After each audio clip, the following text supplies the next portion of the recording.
अगर आप भी चाहते हैं बिट्टू मलंगिया इंटरटेनमेंट का ऑडियो वीडियो सबसे पहले आप तक पहुंचे, तो लाल बटन को दबाकर चैनल को सब्सक्राइब करें और बेल आइकन दबाना ना भूलें।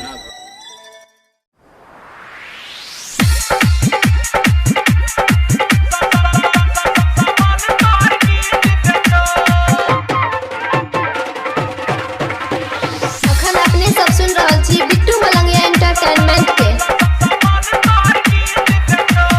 लाली लगाई के तो आइले गे गोरकी मारो हिल गोरा जवानी पतर की चिकन छौरा सब चीख ले तो कि छौरा दर भंगिया समान तोर की देतो देखबही की कि छौरा दर भंगिया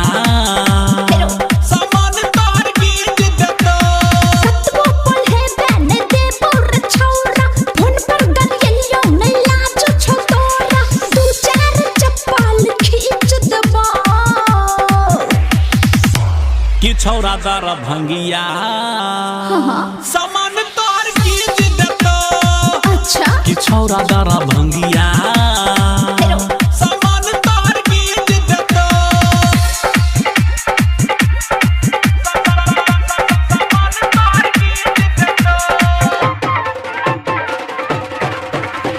डीजे बिट्टू मलंगिया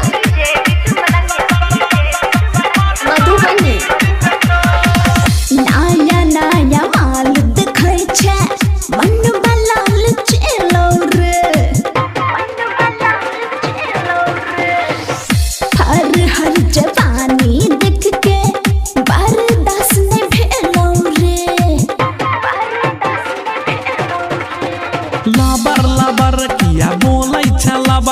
गरिया बई में छही तू भी छल बकरी शंपू लगाई के मोज देतो कि छौरा दर भंगिया समान तोर की देतो अच्छा कि छौरा दर भंगिया समान तोर की देतो डीजे बिट्टू मलंगिया मधुबनी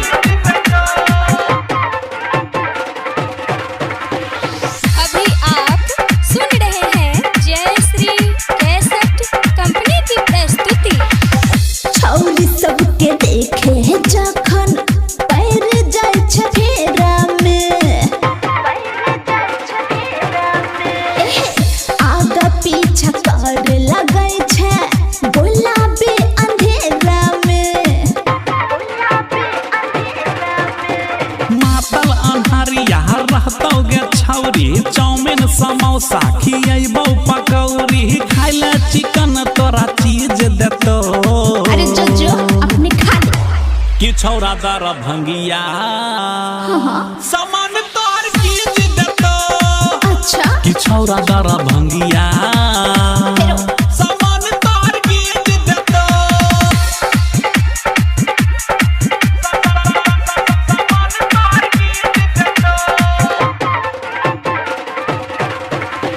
डीजे बिट्टू मलंगिया मधुबनी बंसल बिकसबा छौरा फसबो जाल में हेरो पंकज बेचारा चटकन मारबो खिच को गाल में झुमका झुलनिया देतो गे छौरी कान में कान बाली देतो गे छौरी केस में रिबन क्लिप देतो कि छौरा दर भंगिया समान तोर की देतो अच्छा कि छौरा दर भंगिया समान तोर की देतो कतबो पल है बने दे बोर छौरा फोन पर गलियो नहीं लाजो छो तोरा दू चार चप्पल खींच दबो कि छौरा दर भंगिया समान तोर की देतो अच्छा कि छौरा दर